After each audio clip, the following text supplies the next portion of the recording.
The Mazda RX8 R3. Is it the best RX8 ever made, or is it just the same as the Series 2?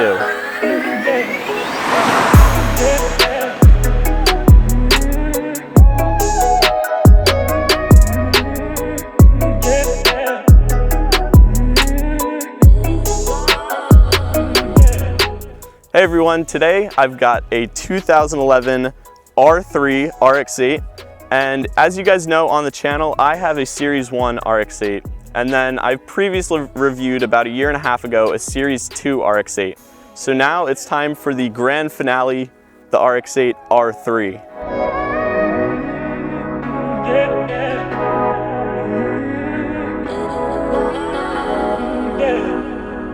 The R3 has some unique differences from a typical Series 2. One of them is a different front bumper with a little splitter on the bottom. Another is the side skirts and the 19-inch wheels, which in combination, they just look fantastic together.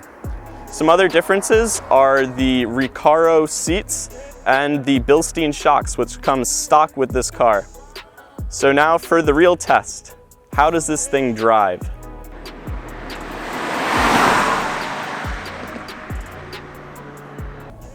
All right, so we are in the R3. This is my first time driving an R3. We're gonna kind of see how it feels, see how it compares to the Series 2 that I drove about a year and a half ago.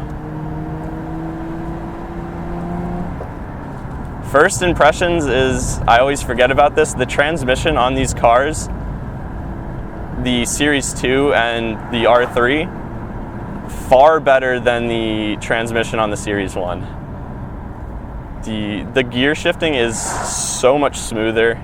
The clutch is also a little bit smoother. That's what I've noticed too. I think I prefer the clutch feel on the Series 1. It feels almost identical to the Series 2 that I drove. Besides the seat. The seat's definitely grip you a lot better, which I like a lot.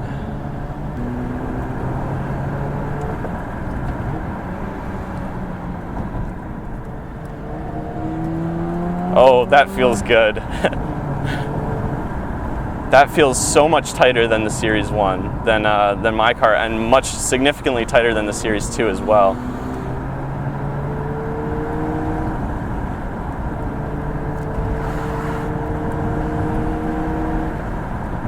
I would say that this suspension setup, so it's on Bilstein shocks and slightly lowered springs, I guess. This setup, it feels just like my Tane Flex Z, maybe just a little bit tighter.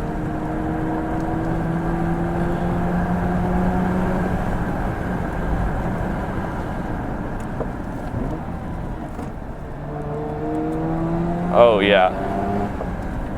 It feels much better out of the corners, so there's significantly less body roll that I'm feeling here than on that last Series 2. Oh yeah, that feels tight. That feels really good. It feels much tighter than the stock Series 2 that I drove, which had stock suspension, which I guess is what we expect, because I mean this is the more track-ready car. The performance of this car is exactly as you'd expect it to be, given the upgrades. It is essentially just a Series 2 with better suspension and a change in aesthetics. I believe the R3 is the best looking stock RX8 by a long shot. Mazda did a great job with the appearance of this car. The handling is the biggest improvement. The shocks are a great upgrade and perform similar to my Tane Flex Z aftermarket coilovers, but there's something else about this car that it just felt like it cornered a bit better, which I'm sure could be matched with a sway bar and dialing in the suspension perfectly. Overall, I was impressed. I was not expecting a difference in handling to be that noticeable, but then again, that is really the only significant change made to this car, and it's nothing that a couple aftermarket parts can't do for a normal Series 2. For me, the greatest feeling of having the opportunity to drive this car was driving a car that is so rare.